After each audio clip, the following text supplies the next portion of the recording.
Sekarang kita lihat apa yang terjadi di tengah-tengah kita, saudara. Pabrik banyak yang tutup, pribumi gulung tikar, rakyat sengsara, banyak pengangguran, cari kerja susah, akhirnya nyolong kiri kanan. Saudara, susah tidak rakyat? Susah tidak rakyat?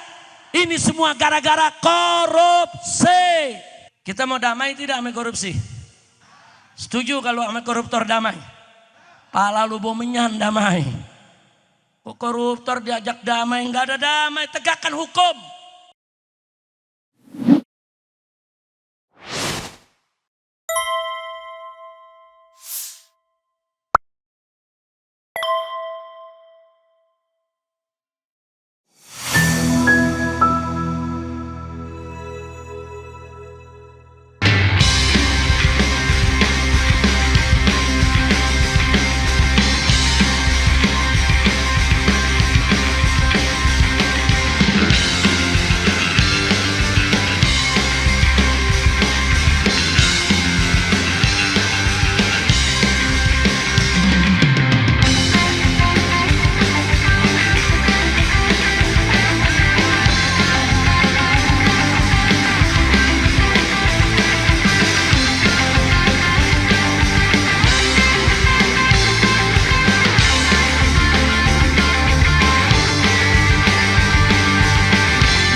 Ada lagi nih, saudara, temuan baru. KPK ngumumin ada 2 anggota DPR jadi tersangka karena saudara menyalahgunakan CSR dari Bank Indonesia. CSR itu apa sih? CSR itu, saudara, corporate social, saudara, responsibility. Artinya pertanggungjawaban suatu perusahaan. Kalau ada pabrik gula, saudara, nah nanti itu diminta mengeluarkan dana sosial untuk membantu para petani tebu yang selama ini membantu mereka beri masukan supaya pabrik gulanya jalan. Kalau ada pabrik kecap, keluarkan dana sosialnya, saudara, setiap tahun. Untuk siapa? Untuk para petani kedelai. Karena tanpa mereka kedelai nggak ada. Kalau nggak ada kedelai, kecap nggak ada. Kasih, itu namanya CSR atau bahasa Inggrisnya CSR, saudara. Itu hak rakyat, saudara. Oh, kalau ada developer membangun perumahan di satu perkampungan, saudara, truk mereka bolak-balik, jualanan hancur, rusak, saudara, masyarakat dirugikan, keluarkan dananya, bikin jalanan, aspal, hot mix, supaya masyarakat ikut merasakan keuntungan perusahaan. Bagus tidak? Itu namanya CSR, saudara. Itu namanya CSR. Itu aturannya ada undang-undangnya, saudara. Sekarang CSR Bank Indonesia, saudara, yang jumlahnya miliaran diberikan kepada anggota DPR. KPK ngumumin 2 anggota DPR terlibat, saudara. Umat teriak, tangkap, tangkap, tangkap. Akhirnya 2 orang anggota tadi ngaku. Dia bilang sama KPK, bukan saya aja yang ngambil, semua anggota Komisi 11 dapat juga. Begitu KPK tahu semua anggota Komisi 11 dapat juga, ditutup tuh kasus. Nggak jadi ada tersangka. Kurang ajar tidak? Kurang ajar tidak? Apa DPR berhak dapat CSR, saudara? Enggak. CSR tuh buat masyarakat. Jadi kalau di Duren Sawit ada pabrik, saudara, yang rusak jalanan, tokoh masyarakat boleh datang, minta dong CSR-nya, betulin jalanan, minta dong CSR-nya. Itu dari kau punya tempat banyak sampah, rapihin dong tempat sampah, rapihin dong saluran air. Itu CSR untuk masyarakat, bukan buat anggota dewan. Gila negeri, saudara, gila. Nggak sampai di situ, saudara. Dana PSN, saudara, dana program-program proyek-proyek strategis nasional, berdasarkan laporan, saudara, PPATK, saudara, ini laporan resmi, dinyatakan 36%, saudara, dikorupsi. Ini ada apa? Ini negeri mau dibawa kemana? Ini akibat kita tidak menerapkan hukum. Maka itu saya mau tanya semua di sini, saudara, mau pakai hukum Allah? Betul? Betul. Takbir. Saya tambahkan satu lagi, saudara. Salah satu ciri negara sakit. Kita mau tahu nih, negara kita sehat apa sakit? Kalau kita mau tahu salah satu cirinya, kata Ibn Khaldun, saudara, kalau itu negara bergantung kepada pajak.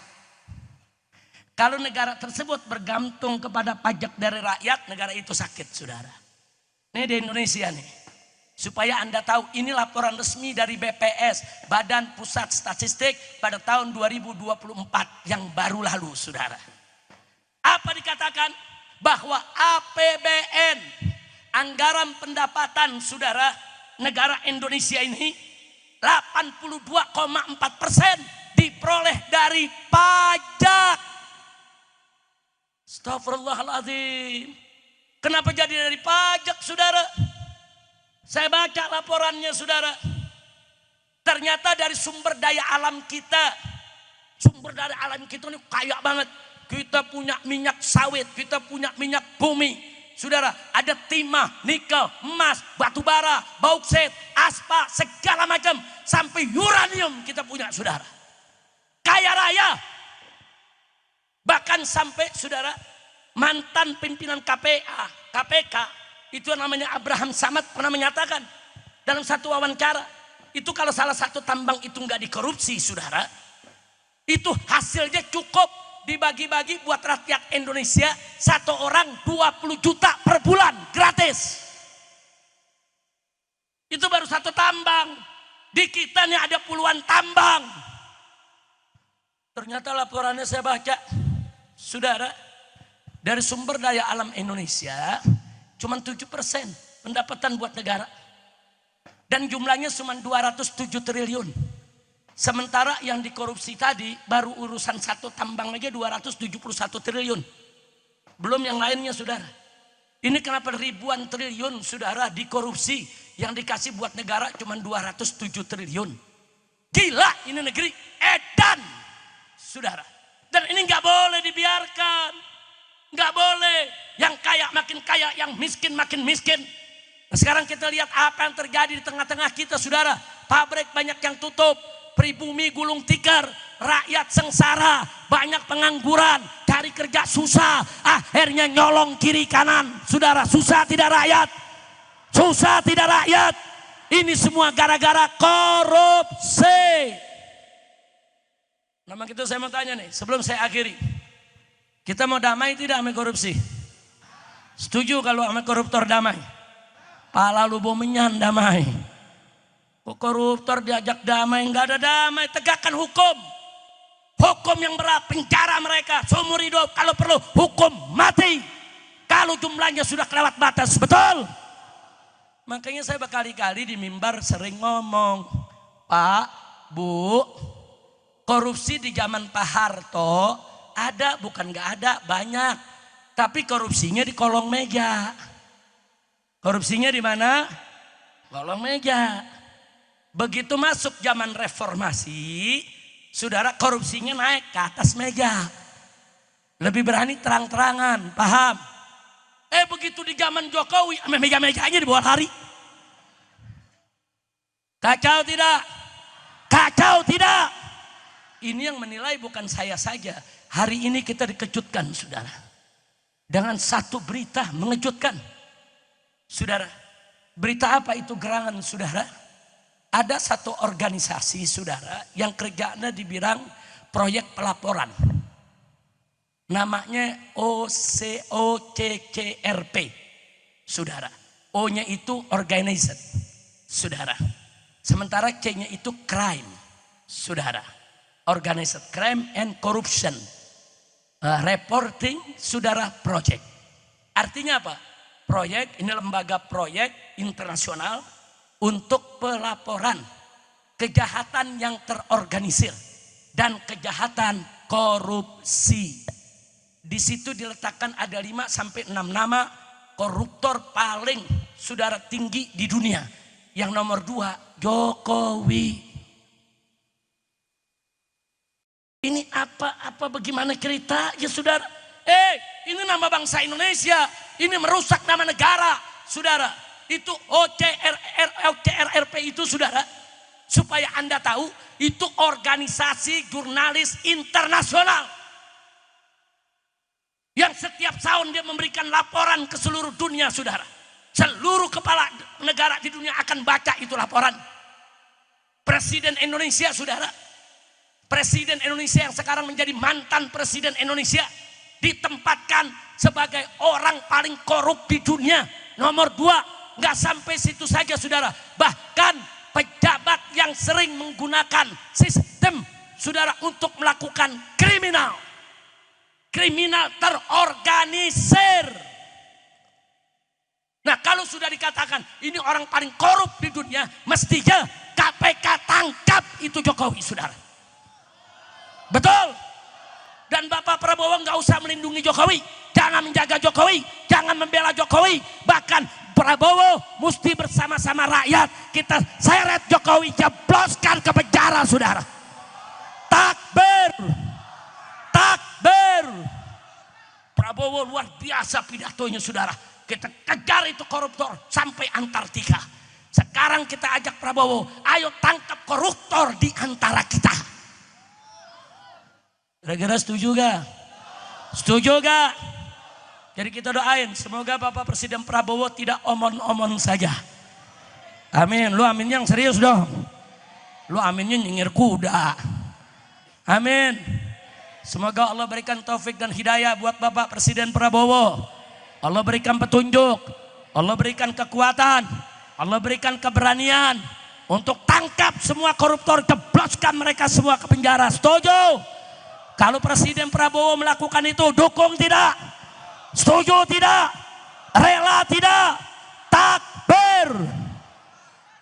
Masya Allah, saya nggak mau panjang-panjang lagi nih. Panjang-panjang mengkelap, jantung deg-degan. Urusan ntar gue sakit lagi. Nah, tapi setidak-tidaknya apa yang saya sampaikan barusan paham nggak? Jadi kesimpulannya saya mau tanya, penerapan hukum Allah itu penting tidak? Jawab yang keempat, penting tidak? Perlu tidak? Wajib tidak? Siap menerapkan hukum Allah? Nah, itu yang pertama. Yang kedua, saudara, korupsi itu jahat tidak? Bahaya tidak? Setuju kita basmi korupsi? Betul? Nah, itu poin yang kita mau pakai, saudara. Ini korupsi udah merajalela, udah menggila dan sangat berbahaya. Nah, maka itu yuk, mari sama-sama saya minta kepada Hanif didampingi dengan tim hadrahnya, saudara. Nanti biar Habib Hanif yang mengatur kapan hadrah itu masuk, kapan hadrah itu tidak masuk. Rame-rame kita baca qasidah anti korupsi untuk membangkitkan semangat kita semua, saudara, melawan korupsi. Dan kalau perlu qasidah ini nanti disebarluaskan, saudara. Pakai PDF-nya, sebarluaskan, selebaran di mana saja dibaca. Kita baca rame-rame, saudara. Karena apa? Untuk mengingatkan kita tentang bahaya korupsi. Setuju tidak? Nah, ini sebelum saya akhiri, saudara. Anda setiap hari ini saya dengar di majelis-majelis, di pesantren, di mana-mana madrasah, termasuk tadi Habib Hanif, rame-rame kita baca salawat asghilil zalimin bidzalimin. Alhamdulillah digobul sama Allah, sudah. Kita minta sama Allah asghilil zalimin bidzalimin, bikin sibuk orang zalim sama orang zalim. Terjadi sekarang zalim berkelahi, buaya sama buaya berantem. Kalau buaya sama buaya berantem, lu jangan ikut campur. Gelar tikar, taruh kopi, saudara, tonton. Setuju? Setuju? Sekarang maling memaling lagi ribut, saudara. Maling satu teriak, KPK tangkap ini maling. Maling ini yang bilang, bukan gua malingnya, itu yang ngelapor malingnya. Maling memaling ribut ya.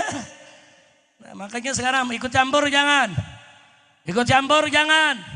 Jangan. Ini doa Anda sedang bekerja, Allah gabulkan. Kan gak disangka. Menteri-menteri ribut, jenderal-jenderal ribut, pejabat ribut, main telanjang-telanjangan, saudara. Iya, mana anak pejabat yang buntingin anak orang, dibuka juga, saudara. Udah kacau, udah hancur-hancuran, udah. Nah, makanya kalau udah begitu diam, tenang. Sebentar lagi akan datang pertolongan Allah. Amin. Amin. Amin. Nah, pokoknya kita jangan mau diadu domba. Setuju? Adu domba hukumnya haram, apalagi adu manusia. Adu domba aja haram. Tapi kalau ada setan bagaimana? Aduk setan bagaimana? Wajib. Setan sama setan, laki baklai, lu jangan pisahin. Kalau lu aduk lagi tuh setan. Kira-kira jelas gak? Jadi berarti doa umat Islam minta kepada Allah asghilidz zalimin bidz zalimin. Gobol tidak? Gobol tidak? Alhamdulillah. Jangan putus, itu selawat. Terus baca saudara. Lawan. Kita udah lawan pakai macam-macam cara. Ame demo udah saudara. Ama pilpres udah. Ama pilkada udah. Udah kita lawan udah macam-macam cara. Sampai FPI dibubarin. Saudara, 6 laskar pengawas saya dibunuh. Sampai pengurus FPI ditangkap-tangkepin. Semua udah kita kerjain saudara. Udah semua udah kita kerjain saudara. Tapi karena mereka ini tidak sadar-sadar, saudara, kita masih punya senjata. Doa kepada Allah. Ad-doa silahul mu'min. Baca doa. Biar Allah yang hancurkan mereka. Amin. Amin ya Rabbal Alamin. Termasuk qasidah yang mau dibaca oleh Habib Hanif. Nanti itu penghabisannya ada, ayo bangkit basmi korupsi. Itu apa? Itu juga doa. Supaya semua orang yang dengar ini bangkit, lawan korupsi. Jangan biarkan korupsi di tengah-tengah kita. Jadikan korupsi sebagai common enemy, musuh bersama bangsa Indonesia. Setuju? Angkat tangannya semua, takbir. Takbir. Sallu ala nabi. Tafadhal.